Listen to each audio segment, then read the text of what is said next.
Hey, what's up, world? It's your guy, Guitar K. I'm from Baltimore, Maryland, man. And you know, a lot of times in the press and in the media, we get painted a bad picture here in my city.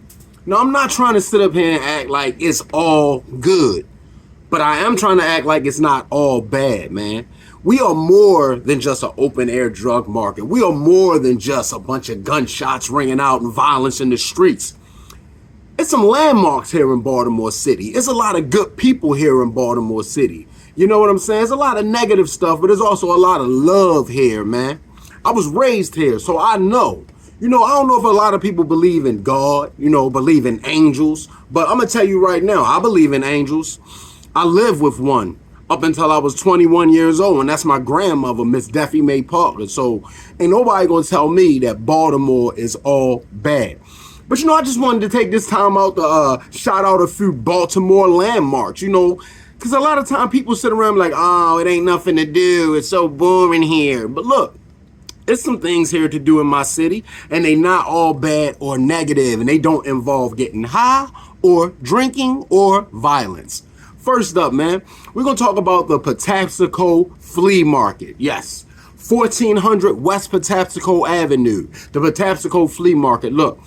This place, it was opened up in 1987, so I was 10 years old. I remember when it used to be an A&P supermarket. I'm from Cherry Hill, and in Cherry Hill, the Patapsco Flea Market is right across the tracks. So when it first opened, me and my friends, we were young little kids. We would walk across the tracks. I mean, it's nothing like it was.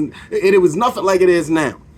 Back in the day, it was like a shown up flea market. Now that joint like a shown up shopping mall or something. But I remember we used to walk across the tracks, go to the flea market, pay out a little change to get up in there, walk around. But now it's a whole new experience now, man. Like I said, the Patapsco Flea Market, that place is like a shopping mall. And if you like me and you remember walking across those tracks back in the day when the trains used to come down behind Cherry Hill, I knew some of my homeboys who flea market before the flea market was the trains, but some of my friends used to do a little bit of shopping on the trains, if you catch my drift. Walking across the tracks, running from Barney to Bum. If you from Cherry Hill and you walk across those tracks, you know Barney to Bum. I wonder if he's still around. I don't know, but nevertheless, man, if you ain't doing nothing on the weekend, make your way up to 1400 West Patapsco Avenue and hit up the Patapsco Flea Market. Just gonna have fun, get some good stuff to eat, find some good deals. And then, like I said, man, it ain't a place where you gotta go to spend money. It's just a good place to go out. You're gonna see some people you ain't seen in a while. You're gonna have some good conversation. You're gonna have some good laughs. Go hang out at the Patapsco Flea Market. Number 2, Federal Hill Park.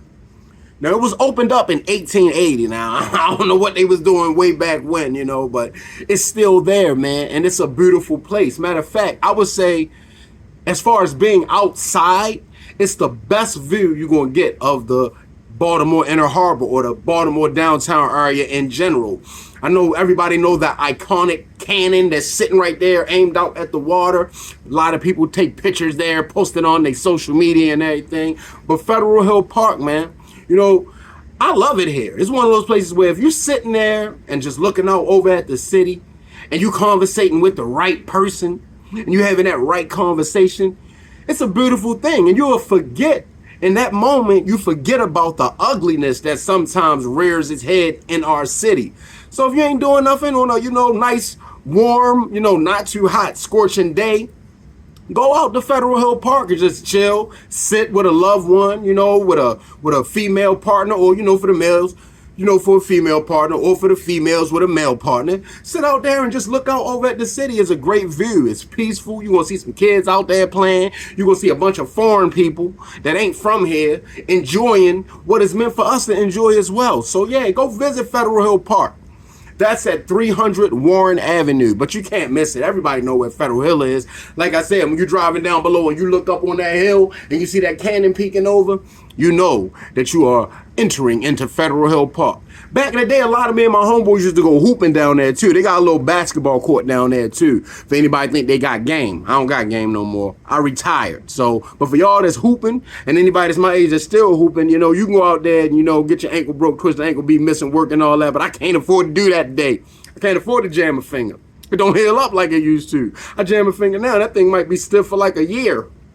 So no, I'm retired. But go down visit Federal Hill Park, man. Next up, we're going to talk about that old Montgomery Ward building.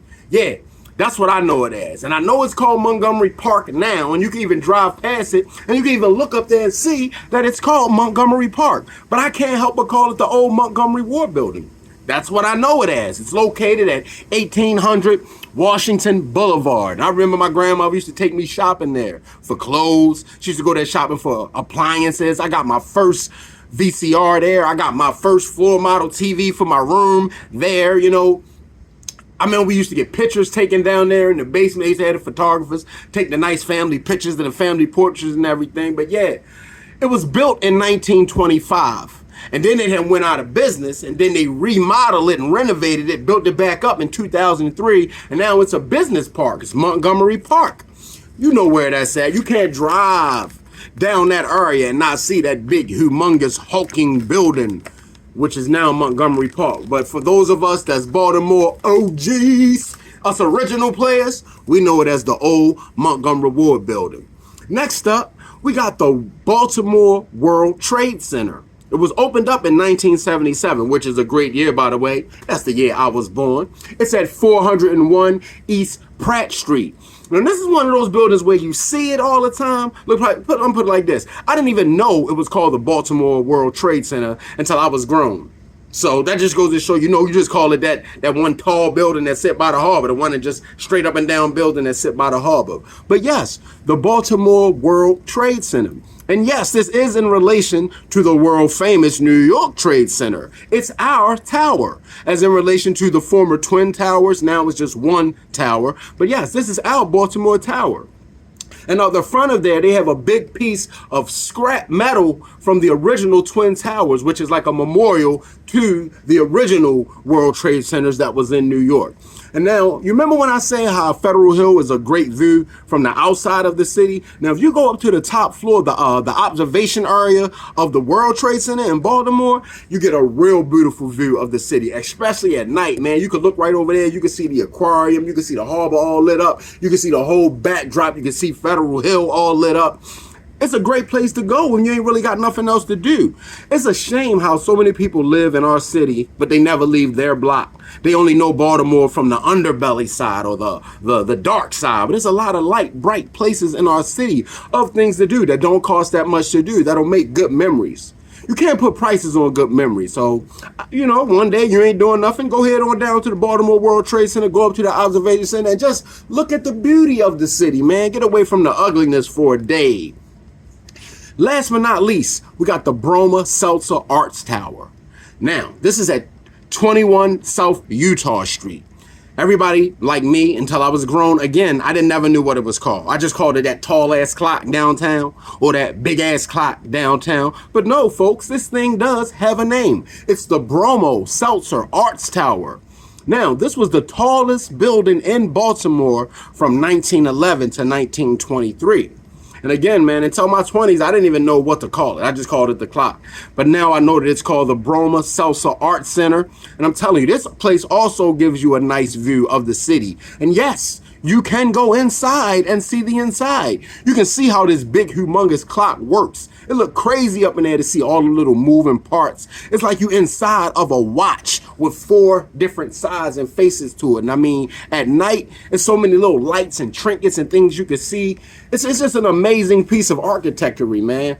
They don't build them like that no more. You know how people say like, oh, they don't build them like that no more. Now, I know a lot of the younger generation might not be interested in something like this because, for one, y'all don't even know how to tell time on a hand clock anyway. Y'all probably be like, well, don't you have a Apple phone that we can go inside of and see how that works? No. They ain't made one of them museums yet, but you do have the Broma Seltzer Arts Tower, and you can go get some culture from your city, man. And this thing been there forever. They started building it in 1911, and they finished it in 1923. And now, 100 years later, it's still standing. And like I said, it gives you a nice view of the city, and it's also a nice thing to see from the inside. Something that you drive past all the time and you just only look at it a second nature, like, yeah, that's a big ass, tall ass clock. You probably don't even have to look up there to see what time it is. Because why? Because you got your cell phone. But look, You can use your cell phone to take some great pictures from up there. You can use your cell phone to take some great pictures of the inside of it. Make an Instagram video like, hey, do you know where I'm at? And it's crazy how most people probably won't even know. This big beauty of a building has been sitting under our noses for life, and you probably never even visited. But yeah, man, like I said, this was just a video to show you that it is some things to do in Baltimore that don't involve anything having to do with The Wire or the 12 o'clock boys or, just any craziness.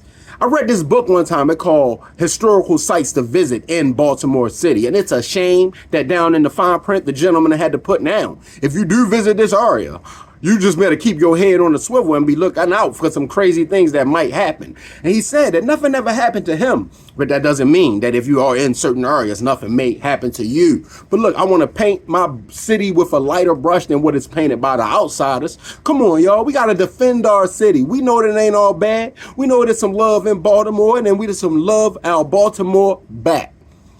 Be more shit. Guitar K, man. Come visit the city and do some things that you wouldn't normally do. Visit some sites that you wouldn't normally see. Get your culture up.